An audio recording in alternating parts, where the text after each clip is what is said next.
জাতিৰ অপৰাধী কিজনক ৰক্ষণাবেক্ষণ দিবৰ কাৰণে চৰকাৰে ব্যৱস্থা গ্ৰহণ কৰিছে যেন আমাৰ অনুভৱ হয়।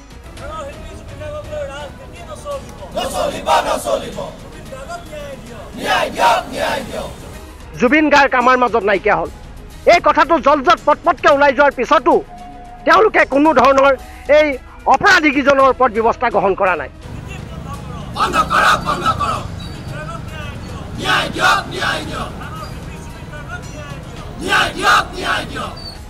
অসমৰ মুখ্যমন্ত্ৰীগৰাকীয়ে বিভিন্ন কথাৰ সংবাদ মাধ্যমৰ জৰিয়তে বিভিন্ন কথা প্ৰকাশ কৰে, কিন্তু SITৰ জৰিয়তে যিবিলাক কথা তদন্ত আৰম্ভ হৈছে এই তদন্তবিলাক অসমৰ মুখ্যমন্ত্ৰীগৰাকীয়ে কিয় ৰাজহুৱা কৰা নাই?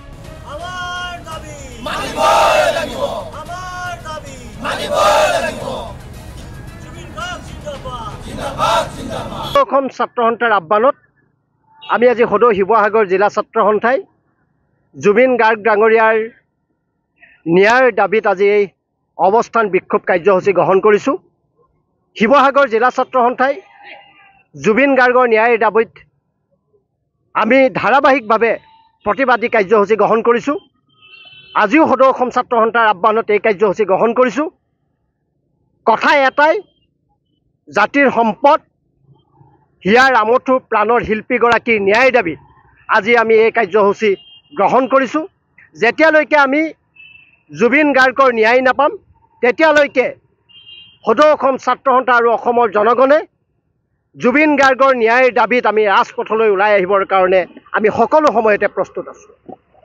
তেওঁলোকে চৰকাৰখনে ২৬টা দিন উকলি যোৱাৰ পিছতো এই জাতিৰ অপৰাধী কিজনক, জাতিৰ শত্ৰু কিজনক ওপৰত কোনো ধৰণৰ ব্যৱস্থা গ্ৰহণ কৰা নাই। শাস্তিমূলক কঠোৰৰ পৰা কঠোৰতম শাস্তি দিয়াৰ বিপৰীতে এই জাতিৰ অপৰাধী কিজনক ৰক্ষণাবেক্ষণ দিবৰ কাৰণে চৰকাৰে ব্যৱস্থা গ্ৰহণ কৰিছে যেন আমাৰ অনুভৱ হয়।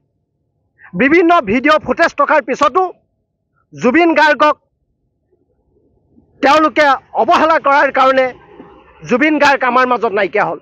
এই কথাটো জলজত পটপটকৈ ওলাই যোৱাৰ পিছতো তেওঁলোকে কোনো ধৰণৰ এই অপৰাধী কিজনৰ ওপৰত ব্যৱস্থা গ্ৰহণ কৰা নাই।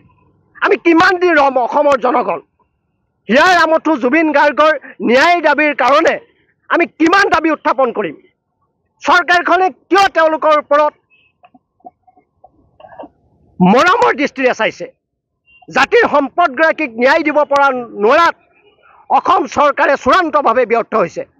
অসমৰ মুখ্যমন্ত্ৰীগৰাকীয়ে বিভিন্ন কথাৰ সংবাদ মাধ্যমৰ জৰিয়তে বিভিন্ন কথা প্ৰকাশ কৰে, কিন্তু SITৰ জৰিয়তে যিবিলাক কথা তদন্ত আৰম্ভ হৈছে এই তদন্তবিলাক অসমৰ মুখ্যমন্ত্ৰীগৰাকীয়ে কিয় ৰাজহুৱা কৰা নাই?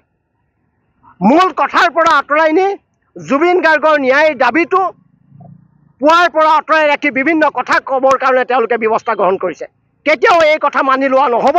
অসমৰ জনগণৰ সৰ্বস্তৰে এই প্ৰতিবাদী কাৰ্যসূচী ন্যায়ৰ দাবীত আমি প্ৰতিবাদী কাৰ্যসূচী গ্ৰহণ কৰিছোঁ। আহি থকা দিনতো জুবিন গাৰ্গৰ ন্যায়ৰ দাবীত আমি এনেদৰে প্ৰতিবাদী কাৰ্যসূচী গ্ৰহণ কৰি যাবৰ কাৰণে আমি বাধ্য হ'ম আৰু সকলো সময়তে আমি প্ৰস্তুত আছোঁ।